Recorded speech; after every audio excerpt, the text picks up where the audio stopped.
Don't you touch that mouse. Gun Talk's not done yet, not by a long shot. Thanks for hanging around. Man, have we got a treat for you. This is the Gun Talk After Show. This is what we call, down in Louisiana, lagniappe. A little something extra for free. This is where you can call in and ask those questions that are maybe too hot for the radio, or just take a little extra time to explain. So, welcome back in, Tom, Jim Kinsey, our show producer, Michael, and Michelle. Let's do this, guys. Take it away. All right, we are now in this crazy after-show world. It's kind of like Bizarro World, isn't it? Let's see, Jim is with us, and Michelle is with us, and Michael is not. He's taking care of his mom today, right? Yep, he said I get to use his microphone. Isn't that special? Ooh, he shares. Yes. I know, Michelle, you wouldn't share your microphone. Oh, I would share my microphone, but my headphones are mine. Well, yeah, yours work. As long as we have that worked out. Yeah, our best goes out to his mom. Yes, absolutely. Yeah, absolutely. Hope that she gets better there. It is, it reminds me, I wrapped up the show and I said something about don't forget to say thanks. I was thinking about this, and this is just a little personal thing for everybody. I woke up this morning in a warm bed with clean sheets. I got to take a shower. I had unlimited hot water, and I was just thinking, man, how lucky is that, and how much do we take all this for granted? And I don't know, for some reason I was thinking we all need to remind ourselves to be thankful of all this stuff, don't we? I agree, 100%. We do take a lot for granted that we have in this country, and just, like you say, the fresh, clean water. Yeah, I mean, exactly. We've got clean water, and it's essentially unlimited. You know, reading that book, Unbroken, was an amazing reset for me. I know that the movie's coming out soon. I hope it's good, but the book was astounding, and you read that and you think, I am never going to complain about anything in my life again. And of course, we end up complaining, of course, but still. Well, I always say every day on this side of the dirt's a good one. There you go. All righty. So what have you guys been doing over the past week? Anything fun? Jim, you got to play with a personal piece of power equipment. Yes, I got to ride a Bobcat for a week. It was the great. Recreational Bobcat. Yeah, it was a recreational Bobcat, and almost got to do some shooting, but when I mentioned that I was going to request a receipt and a photocopy of the guy's driver's license, the gun was no longer available mysteriously. So wait. A guy had a gun for sale at a really, really attractive price. Of course, and it's always too good to be true, but I, make a phone call. Hey, call this guy because such and such. Okay. And everything's great, and we can take care of this deal real quick, and friend of a friend, so it's no problem meeting them. And then I said, well, I like all gun purchases or sales that I'm ever involved in. I need your driver's license and a written receipt, etc. We'll find somewhere we can photocopy that. And he backpedaled like crazy. So it leads me to believe maybe the deal wasn't as good as it was supposed to be. Or it wasn't honest. It wasn't I don't know. It's a stolen gun. Come on. Yeah, that's what my gut tells me it's stolen. Could have a defective extractor and he was just trying to hide it. Maybe. Yeah, but it didn't come across that way. Toward that end, it's a reminder because people need to understand if you buy a stolen gun, you could be in a bunch of trouble. Oh, yeah. Let me ask you, Michelle. It's your store. If people want to do a transfer there, if somebody wanted to sell a gun, could they go there even though it's not required if it's local? Would you guys do that? Yes, we have in the past, and it's something that we would do now. There is, a slight paperwork fee, just a transfer fee that we do along with it just to help with the time and like we talked about before, the paperwork tracking that's included. But, yeah, we do that. Okay, because, I know there are some people who would say, I just would be more comfortable if we did this. And then what you're doing is you're paying the transfer fee to get the FBI's blessing on it. So if somebody ever comes back and says, well, who did this? And you got at least some kind of record. Yeah, there's a 4473 on that, Tom, but it has a suffix very few people are aware of. It's the 4473 CYOA. CYOA, yeah. I knew that's where you're going. Yeah, I saw that one coming. It's like a softball toss. Hey, let's get to Stephen before we lose him because he's been holding anxiously. There you go. Line 3, Stephen's in Kathleen, Georgia. Hey, Stephen, how are you? Afternoon. I'm doing real good. Good. What, you had some surgery, huh? Yes. If you remember back several months, I called you about my heart shaking my whole upper body and trying to sight in a rifle. Mm-hmm. And I have taken your advice, and first thing I did is I built a good shooting bench. Okay. And then I stacked up sandbags and everything like you told me to, mm-hmm. and it worked out wonderfully. Excellent. Now, are you you have sandbags front and back for the rifle? Yes.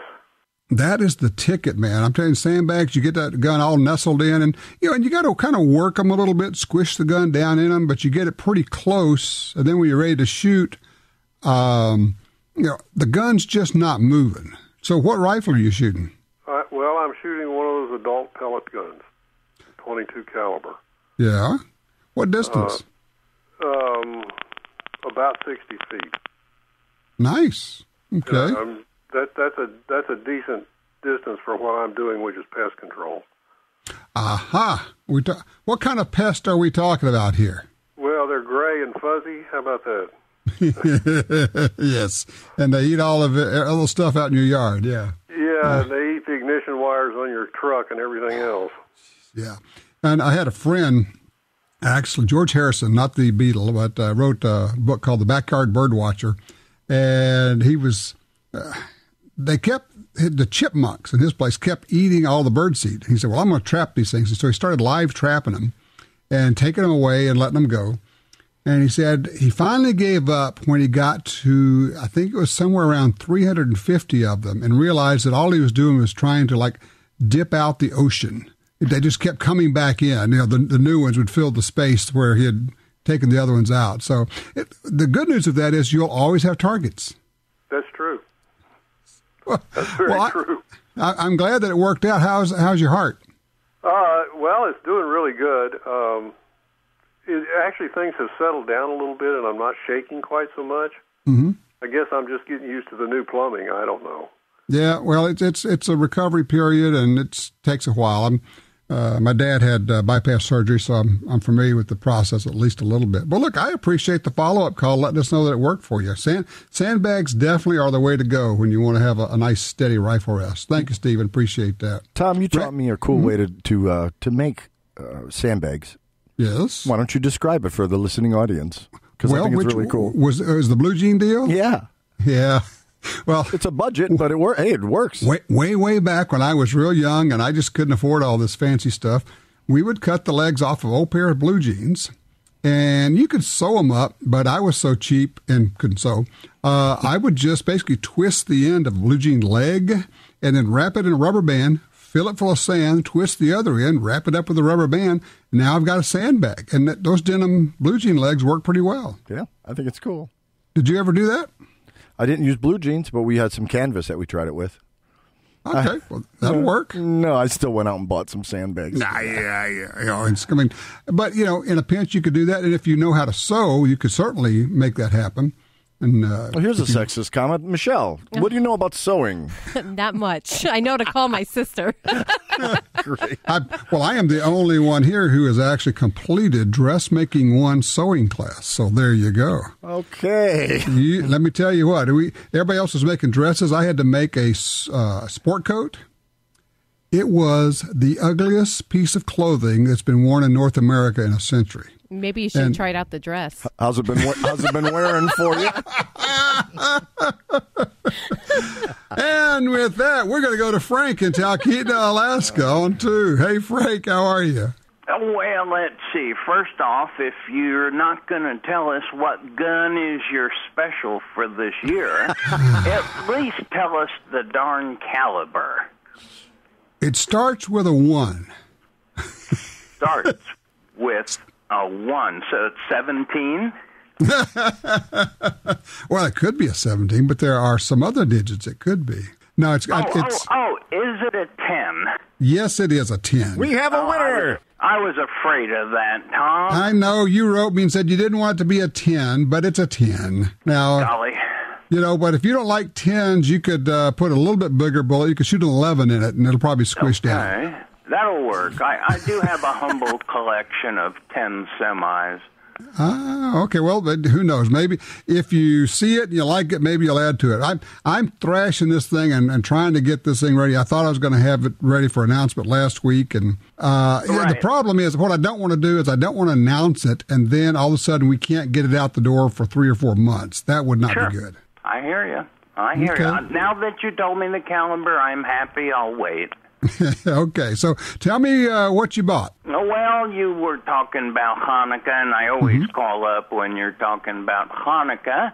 So I bought me, from a friend, a Smith & Wesson 22 caliber revolver, 5-screw. Ah, nice.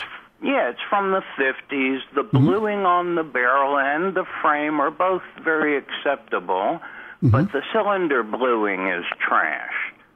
Now, I can just forget about it and keep shooting it until I die, or I can do something about that cylinder. Should I have the whole gun sent to Smith & Wesson, just the cylinder? I would definitely do the whole gun because it's going to be difficult to match the two. And I would either do Smith & Wesson, or I would consider sending it to Doug Turnbull's operation, Turnbull. They do wonderful bluing as well as parkerizing and other stuff. But if you on the internet, it's turnbullmfg.com. But either those guys or Smith would be the two places I would send it to. Fantastic, Tom. Thank you so much. Always enjoy your show, as you know. Thank you, Frank, and happy Hanukkah. Thank you very much. Merry Christmas and/or Happy Hanukkah to you and yours. Thank you very much. My sister, who converted, is Jewish, but she loves Christmas. And she says, "Look, for Jews, she says Christmas is just too good of a holiday to pass up." So she does both. Yeah, there you go. That's. I figure, hey, why not? More presents. It's all good. My Jewish buddies love Christmas. Yeah, exactly right. Let's take a quick break. We got Frank and Lee. I don't want to go too far before we get to them, but we got to take a quick break here. We'll get in a little soap selling, and then we'll be right back.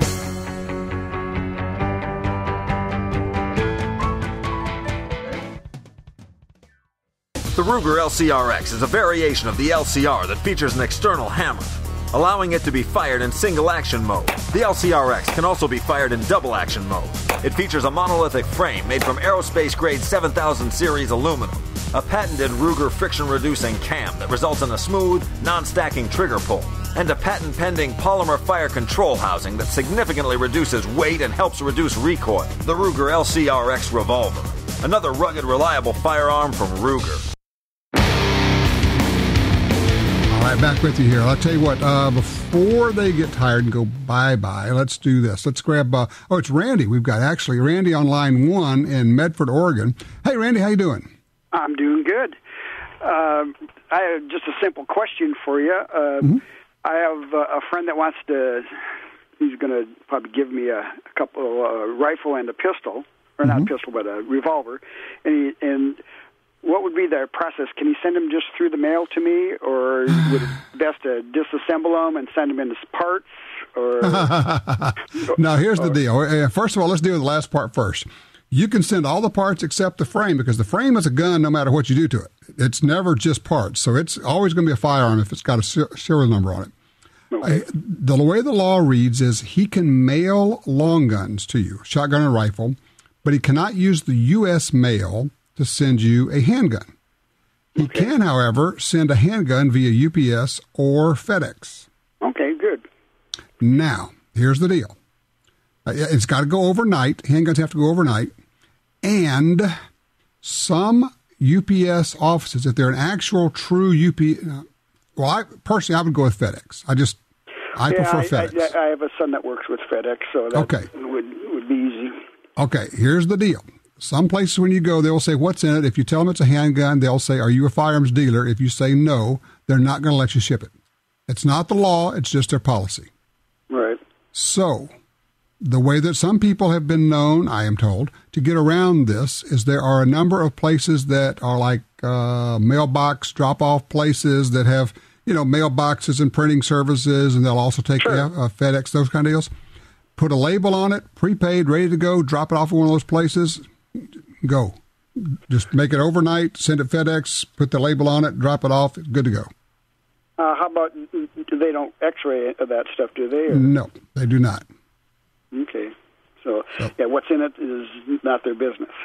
Yeah, it's not their business anyway, but they have adopted these company policies that are not federal law, but they say, well, if it's, and they'll tell you, well, the law says, you go, no, you're wrong, but you don't even want to get into that debate. Just do it the way I'm telling you, and it'll be okay. Now, Tom, what about insuring those packages? You certainly could insure it but I'm wondering if you insure it, they're going to say, well, what was in it? Right. They'll need to know the reason for the value. Yes, exactly right. It's what's in it. You can say, well, it's a Smith & Wesson pencil sharpener. That's cute. 2 weeks later, they mysteriously find it. Yeah. Those erasers will go off. It's a great question, Michelle. I am not sure how one would handle that. How will you do the insuring on it? You know what you can do? You can sign up for insurance when you go online to FedEx, and you can insure, say, I want $1,000 insurance on this, and then that's just part of the label you slap on it. Yeah, do they ask you when you ship what's in it? I mean, even online? I don't know. Because you could always, come up with something like it's hardware. It's well, you know what I always device. Say? I do have this saying that it's not a lie to tell. It's not a sin to tell a lie to someone who's not entitled to know the truth. Right. Your dad taught you that. Yes, he did. Yes, he did. So he said, always tell the truth. That way you don't have to remember what you said. However, it's not a sin to tell a lie to somebody who's not entitled to know the truth. There you go. So there you go. There you go. I appreciate that. And Randy, good luck with that. Lee is in Reno, Nevada on 4. Hey, Lee, I appreciate you calling. Howdy. Mr. Gresham, I have called before twice.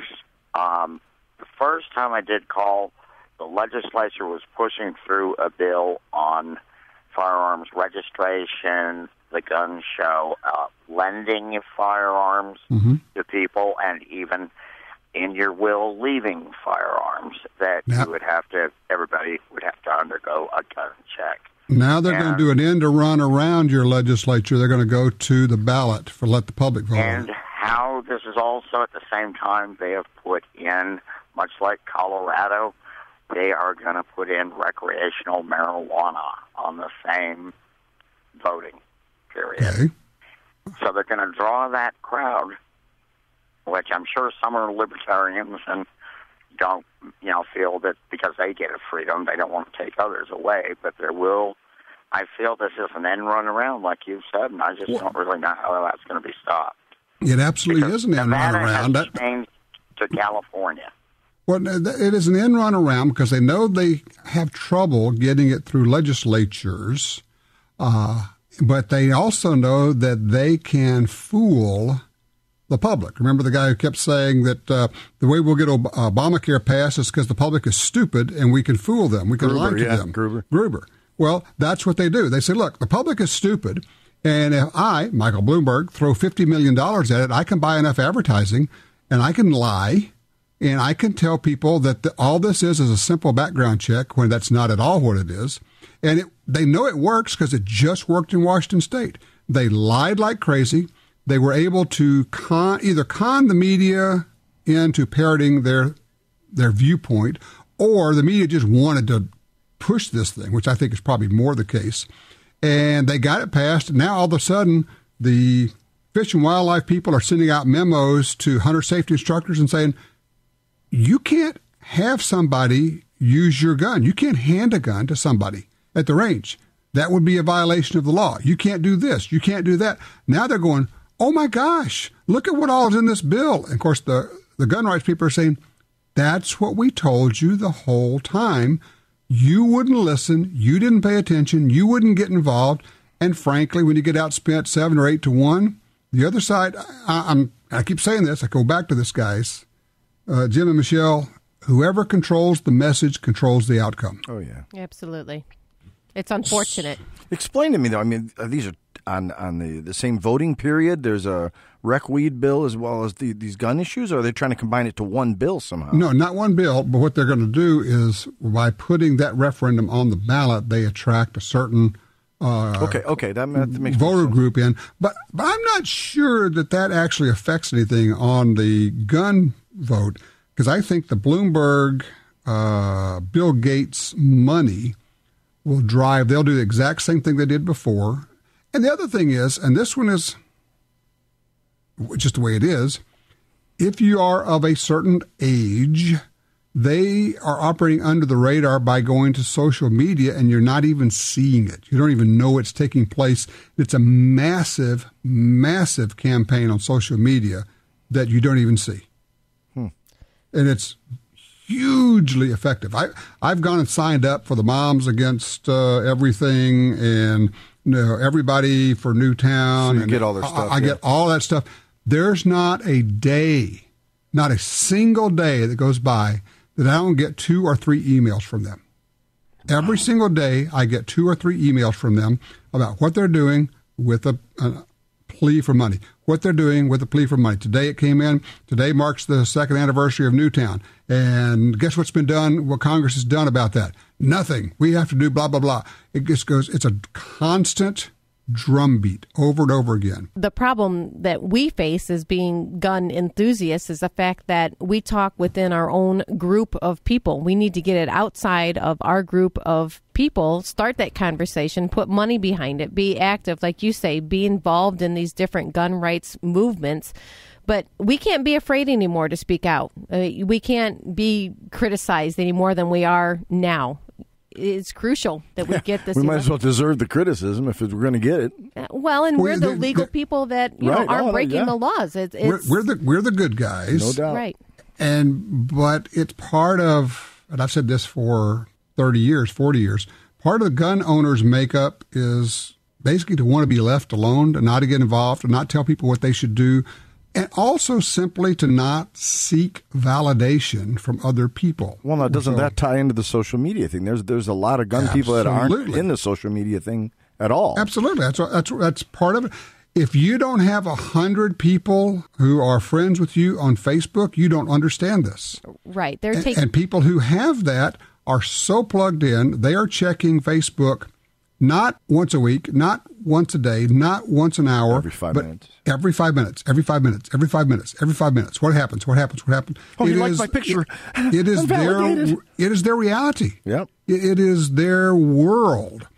And what I'm saying is that for a lot of people on the gun side, it's like an invisible dimension there that we don't even know is going on. And then we go to the polls and we look at the results and say, how could that have happened? Because there was a massive campaign and a massive conversation taking place that you never were aware of. So how do you break that line? I mean, if you're a member of a local gun club, as both Jim and I are, or you're an active person in the stores that are in your area, the pro shops that are in your area, how do you get outside of that spectrum to have that following? Where do you start that? Do you start by writing editorial comments? Part of it's getting connected, with social media, and it may not be something that interests you. Yeah, I think that's right. You have to say, okay, like in my case, I look at it and go, Facebook, don't need it, don't want it, don't care. I mean, honestly, that's my start position. Mm-hmm. And then I had to be educated where people said, no, you don't understand. This is where people are. Well, you know what? If you're selling something, and we are, you have to go where the people are. I mean, there's a reason that McDonald's and Burger King do all these traffic studies before they put a store in. They want to go where the people are. Yep. If we're not on Facebook, if we're not on Twitter, then we're not where the people are. It's why Gun Talk now has 90,000 people on our Facebook page. We've got 19,000 people following me on Twitter because that's where the people are. So spin back your question. What can a local gun store do? What can a gun club do? Well, first of all, you have to have an active program to be involved in Facebook. Let me explain what being involved in Facebook means. It means you put minimum six updates a day. I know. Who's going to do that? You better find somebody. You better find somebody who can put at least one a day up there. Because if you're not updating it one a day, it doesn't exist. It is dead meat, man. There's just nothing out there. Well, it's the end of their business as well, unfortunately, that gun clubs, ranges, they're a business. They better figure out a way and get a volunteer. Say, look, who does Facebook? Design a Facebook page. Put it up there. Get involved. Follow a bunch of people on Twitter. Like a bunch of people on Facebook. Study it. Understand it. Realize that this is where it's happening. At the same time, don't ignore the general, regular, old-style media. And you don't necessarily have to like that we have to do this. It just is what we have to do. Now, the double whammy here, and it could be used as a motivation, I think, for some folks that aren't connected, that realize they need to get connected, is there's a lot of gun folks online that are idiots and are slamming our cause. And it's like, geez, this Billy Bob, we're going to go take them all out. Great point. And if somebody puts something like that on your website, delete it. Yep. Oh, yeah. Get it off of it. Don't let them, put the conspiracy theorist nut job stuff on there, because this is a position effort. We are presenting ourselves as the good guys, not the nut jobs. Mm-hmm. So, yes, both sides have their nut jobs. We don't want to be calling people names when they're... Look, we've got anti-gunners and anti-hunters who are threatening to kill people who post pictures of deer that they've killed, lions that they've killed, whatever. We've got one top competitive shooter woman who we've had on the show here, mm-hmm. who has been threatened. Her children have been threatened, all online from these people. We don't want to be the ones doing the same thing to the other side. Right. We can't do that. We're the good guys. And so we not only have to not do it, we have to denounce it when we see it. Just because somebody is pro-gun doesn't mean they're our kind of people and doesn't mean they're helping us. Life is sales, right? Life is public relations. And if your first exposure, if you're a neutral gun person and you come across a guy who's pro-gun, and the first 3 guys you come across a pro-gun are casting a bad image, at least in my opinion, yours and Michelle's are very similar, I'm sure. That's the uphill battle you're going against. If that's the first thing you meet, what are you going to think? You're going to think, human nature is going to say, oh, all gun people must be whack jobs because the first 3 you met were.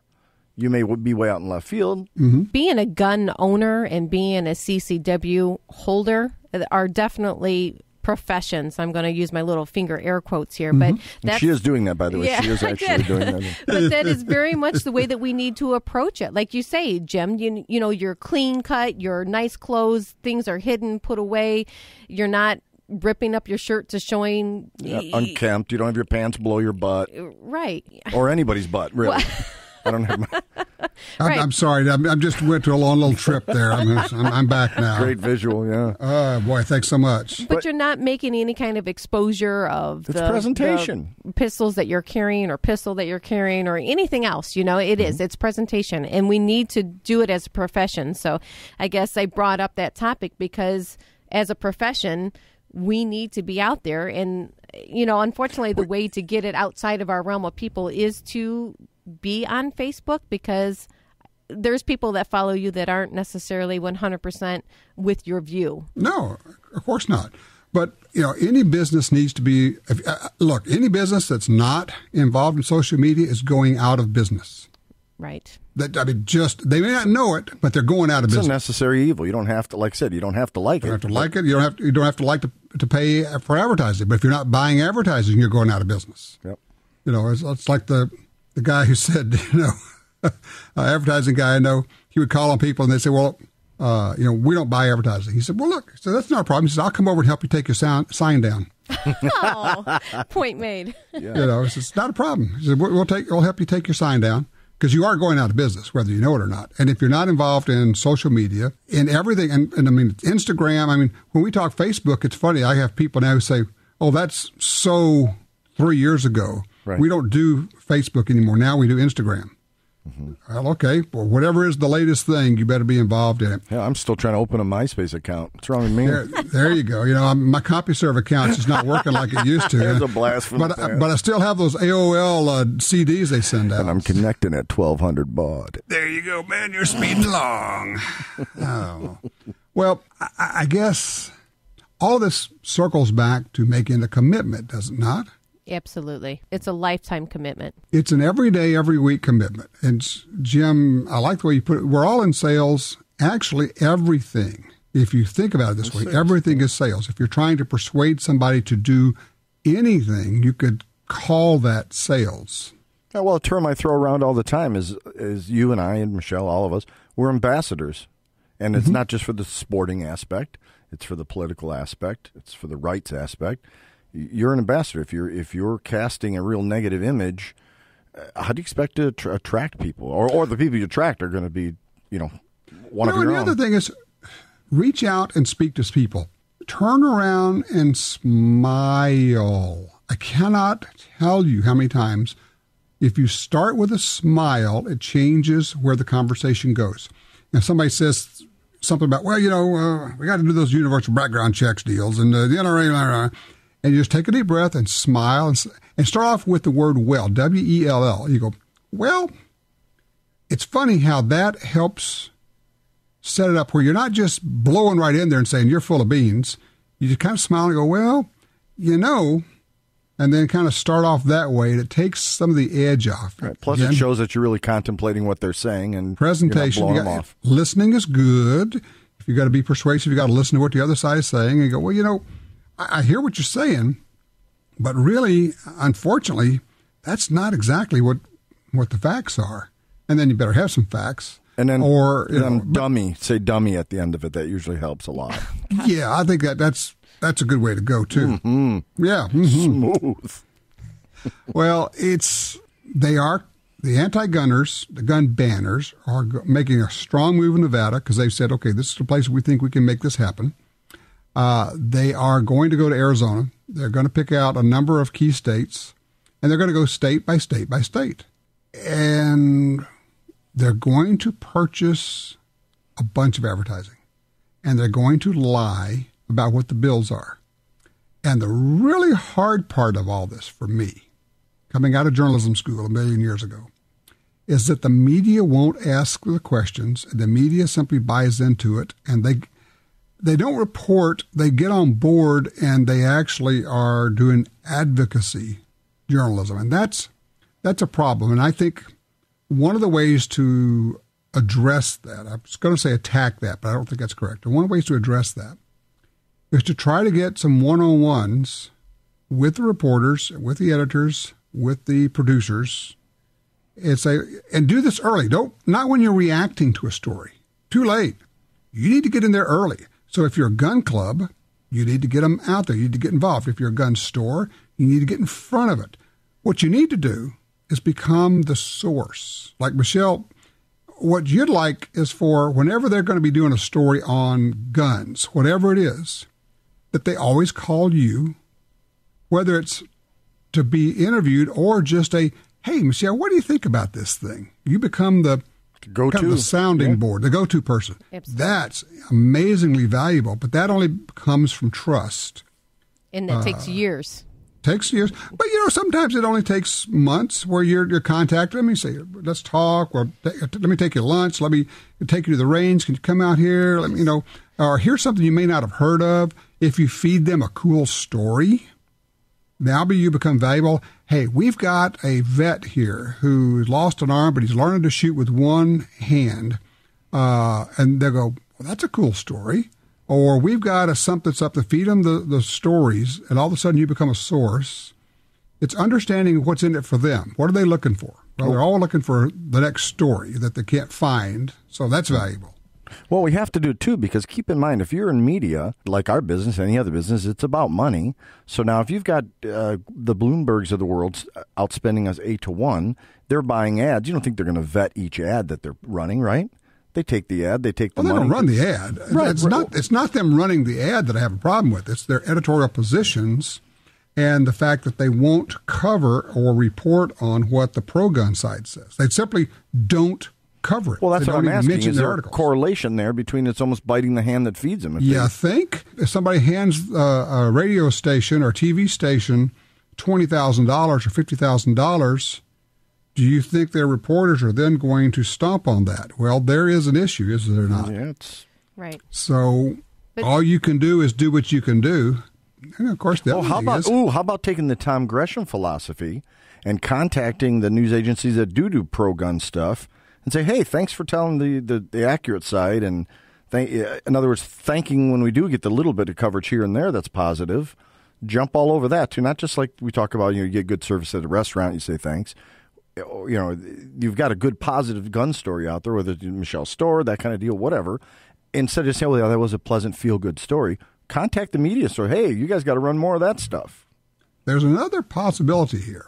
If you happen to own a business that does advertising, or if you know or are friends with somebody, particularly I'm thinking of big places like car dealerships where they buy great big buckets of advertising, and if that person is pro-gun, you might be able to talk to that person who owns the business and say, maybe that advertiser should have a conversation with his or her salesperson and say, I'd like to have a meeting with your programmer, your news director, because I think your coverage of this has been so slanted that I am a little bit afraid of being associated with your station, with my advertising, and I think we have an issue. Can we set up a meeting? Leverage it, yeah.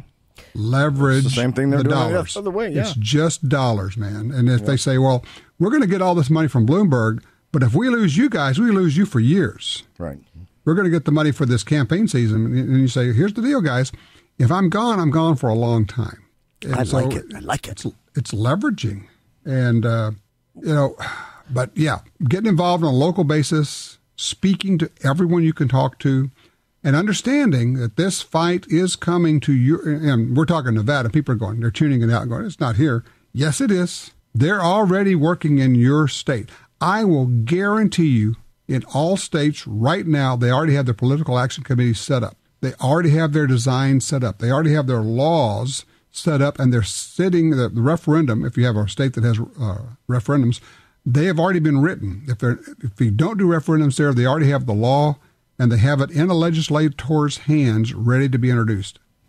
Yep. Yeah, and every time we have one of these mega shooting events that are extremely unfortunate, they take advantage of the situation, and you never know when that's going to pop in there. Well, so 2 days later, now, the bill pops up, which now is the time. Written. Yeah. Oh, yeah. Now is the time. Which is why now's the time for us to be contacting the media and everybody else. You can't wait until there's an issue or a story or a crisis.